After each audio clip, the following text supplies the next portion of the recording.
Hello. I was reading my Bible the other day, and there was a lot of principles that I walked away with after reading it. There were some very vital parts of it, of the message that I wanted to relay to you all today. And just after reading the devotion is basically scriptures that are laid out for you to read. Um, throughout the day, or basically not throughout the day, but just for you to read. That's throughout the Bible, should I say? And after I read them, and I don't remember it unfortunately on this particular post here, but there was a lot of principles that can be very valuable for your life, for you to take advantage of and take advantage of it each and every day, if possible. One of them is with God honors integrity within people towards Him or others simply doing the right thing. You know how you can gossip about somebody or be the gossiper or something like that.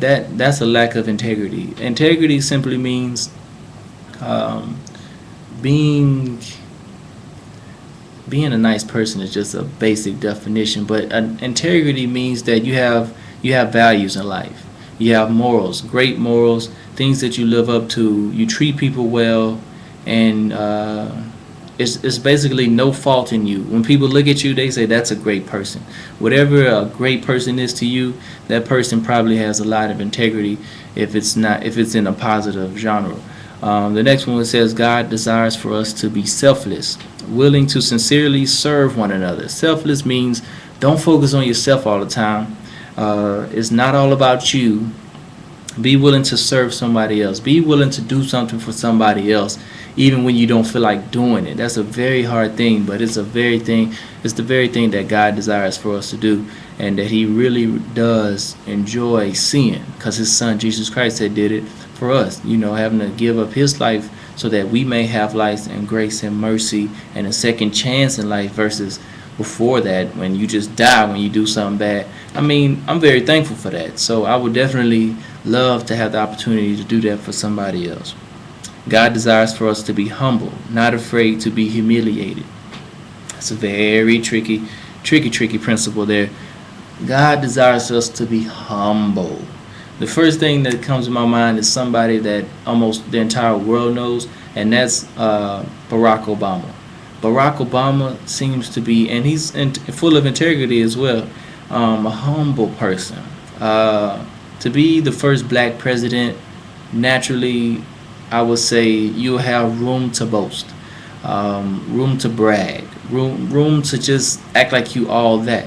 But he's a very humble person. He's sticking to what he said he was going to do for American people and just civilization and as a whole, considering the result and the impact that America has as an individual country. He definitely exudes and is a fine example of what a person full of humble and integrity is all about. Not afraid to be humiliated. If some people may see baby pictures and they be like, "Oh, why did you show that picture? Why did you show that picture? I'm so embarrassed now." It's like, chill out. It's okay to be humiliated if you pass gas in public. It happens, or in the elevator, as I said in one of my previous YouTube. It's like whatever. It's okay to be embarrassed. It's okay to be humiliated. Life goes on. Life goes on. God does not like for us to be full of evil doing. It isn't our role to be such. That's a very key thing. You see where evil doers, and evil people go. There's called a jail, prison, many names for it.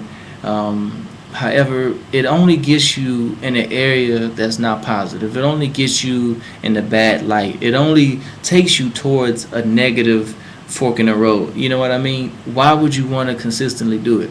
Now, humans, we're not perfect. However, we have the option to make decisions on certain things. Yes, we may curse here and there, for a reason or two.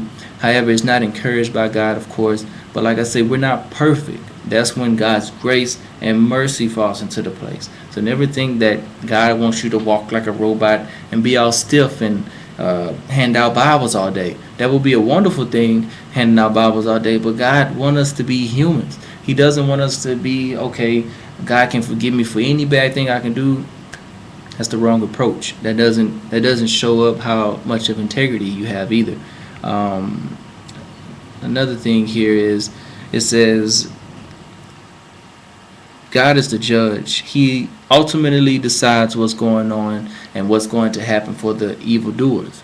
That is a very key thing. People may say, James, why don't you delete the comments off of your blogs? I mean, these are people simply calling you out, your name, cursing you out, and so forth. But I am not the judge. There is a higher power whom I call God that will take care of that. I don't have to play tennis, having a fist fight, verbal fist fight over YouTube.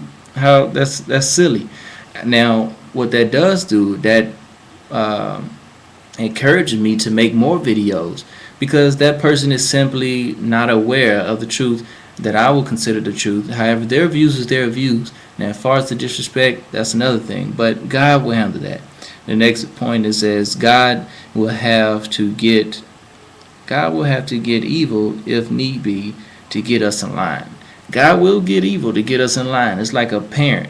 Your parent will whoop you if they have to. God will do the same. He will get you in line if he has to. Point blank. That's Christian or non-Christian. Let's see here. God wants us to worship him. Be thankful for who he is. And that's simply put. Be thankful for who he is in your life, or simply just to be able to wake up each and every day is a blessing to me. Be able to have oxygen. Be able to be successful in life, whether it be your employer, or just simply have a sane mind frame to be just focused in life, have goals in life, to want something, to want to add value to somebody. That's stuff you should be proud of and just thank God for that. Next point, it says God wants us to keep him number one in our lives. That's simply put, once again, God desires for him to be that one that we love, that we adore, that we worship, that we look forward to meeting someday in heaven, that we just give our all for, versus a video game, versus the iPhone, versus somebody, versus an actor or a famous person. God wants to be number one in our life. Let's see, the last one, it says God doesn't want us to put nothing before him. Simply backing up what I just said. God doesn't want to be second.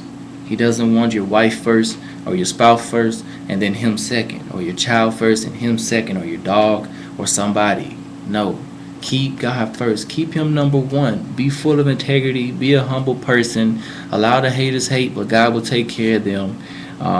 Don't be an evildoer. Let God, be thankful for who God is. Give God his props. Let him know that he is all that by simply worshiping and honoring him.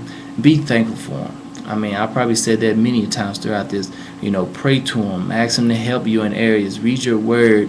Be in good conversation with him daily. All right. Simply put.